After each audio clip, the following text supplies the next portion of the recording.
सुगंधा और उसकी सास कांता के बीच एक अजीब सी जंग रहती थी। ये जंग थी किचन में कौन ज्यादा अच्छा काम करेगा और घर के सदस्यों के दिल जीतेगा।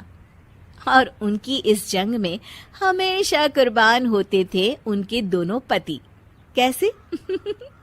आइए देखते हैं इस किचन पॉलिटिक्स की कहानी में। एक दिन किचन में, माँ जी, आज मैं बना रही हूँ मेथी की सब्जी। इस खाने से घर वालों के पेट की सारी समस्या खत्म हो जाएगी।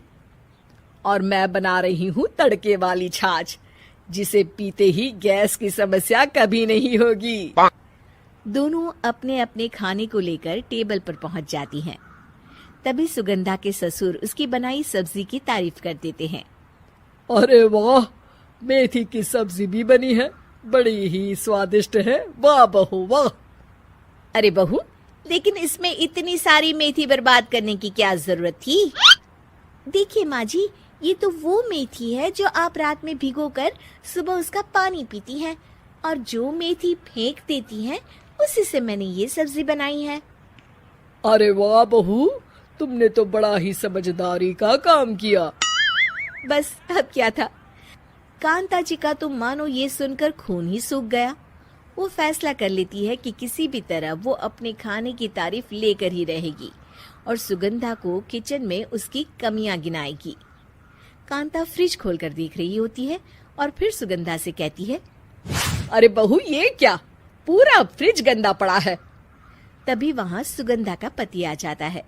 वो सुगंधा को डांट कर कहता है, सुगंधा, तुम्हें कितनी बार कह रखा है कि वायरस फैल रहा है, साफ सफाई का पूरा ख्याल रखना है, लेकिन तुम किचन में इतनी गंदगी रखोगी तो कैसे चलेगा। सुगंधा सास की तरफ देखती है जहाँ वो मुस्कुरा रही होती है।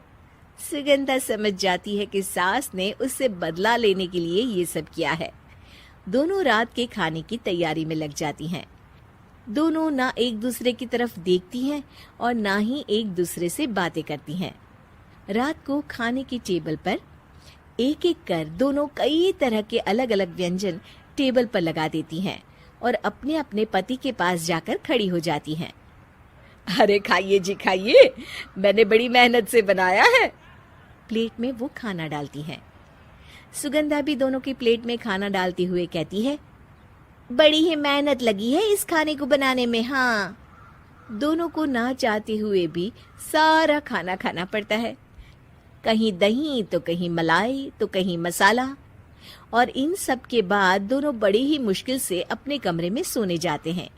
लेकिन अगली सुबह सुगंधा का पति चिल्ला रहा होता है, हाय रे, हाय मेरा तो पेट खराब हो गया, हाय माँ बहुत दर्द हो रहा है।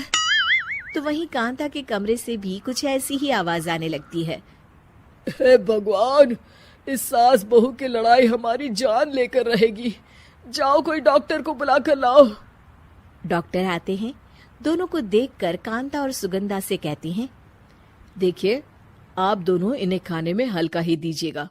हो सके तो रात का खाना जल्दी खाया करे और वॉक किया करे। इतना कहकर डॉक्टर वहां से चले जाते हैं। जिसके बाद एक बार फिर से दोनों बहुएं किचन में जाती हैं और खाना बनाने में लग जाती हैं। रात में खाने के टेबल पर दोनों एक बार फिर से खाना लगाने लगती है। पापा जी, मैंने ये पतली मूंग की दाल की खिचड़ी के साथ ये पापड़ और पुदीने की चटनी भी बनाई है। अरे बहू, अभी अभी बेचारे पेट की बीमारी से गुजरे हैं, इतना भारी खाना तो डॉक्टर ने भी मना किया है ना। देखिए, मैंने आप दोनों के लिए सूप बनाया है। और दोनों उन लोगों की प्लेट में खाना डालने लगती हैं।